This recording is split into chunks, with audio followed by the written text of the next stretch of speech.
When did this country get out of control? When did we lose control of this country? You know what, Don? You may not be a lemon after all.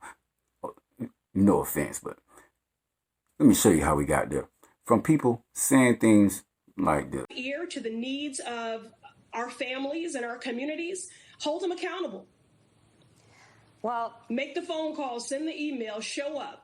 You know, there needs to be unrest in the streets for as long as there's unrest in our lives. Oh, not only that, you have individuals that's leading the charge who's a trained Marxist. Oh, I'll let her explain it to you. And Alicia in particular are trained organizers. We are trained Marxists. We are super versed on sort of ideological theories. Then, Don, you have people in the black community that think like this. But you know what? I'm going to let you explain this one. It is not incumbent upon black people to stop racism, to stop this. It is incumbent upon people who hold the power in this society to help to do that, to do the heavy lifting. And guess who that is? Who is that, Chris? White people. See, Don, oh yes, you part of the problem. You out here telling the American people, the black community that, you know, the white people have to do it? Oh, no. See, in order to change this nation, in order to change and get rid of racism and all this stuff, right? We have to do it together. But it takes the black people to stop believing that you are oppressed, stop letting the Democratic Party to make you think that you're being discriminated against, you're being targeted, you're being out here killed, right? Now, let me get something straight here. This is the same people that get votes from this community every election because, see, the people who are out here leading this movement like Black Lives Matter, aren't they part of the LGBT community? Ain't they part of the feminist movement? Ain't they part of the Black Lives Matter? Oh, those three groups right there is pretty much the Democratic Party, right? So as long as they can keep that going, they can always have their votes. That's what it sounds like to me, Don.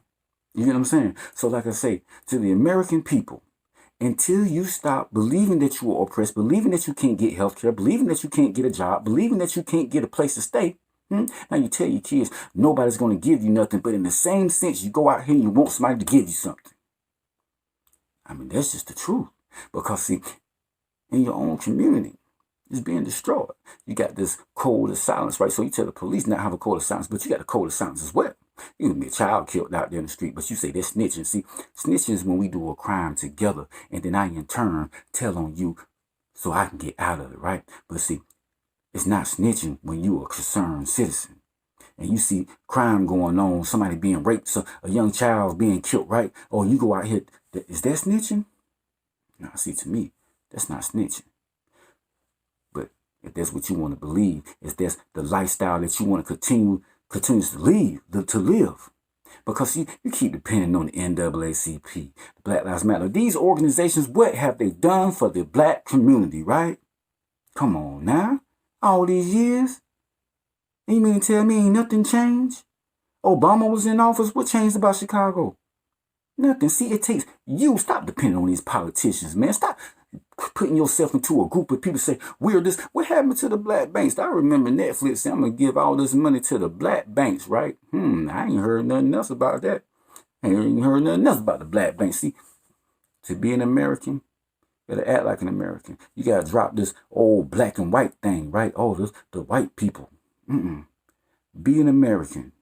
That means join in with everybody else and say, I'm your brother, you're my sister, and we're going to do this together, right? That's the only way to do it. But until you stop pointing the finger at people, if you go in there, point the finger at your wife right now and say, you did this, what's going to cause? Oh, she's going to get defensive. And now you're going to get argued. But if you go in there and say, hey, you know what? Let's do this together, right? All can be solved. Because, see, these individuals, they done studied all this stuff. Racial conflict theory. Oh, come on, man. Go study up on this stuff. Until then, we American. I stand with all Americans.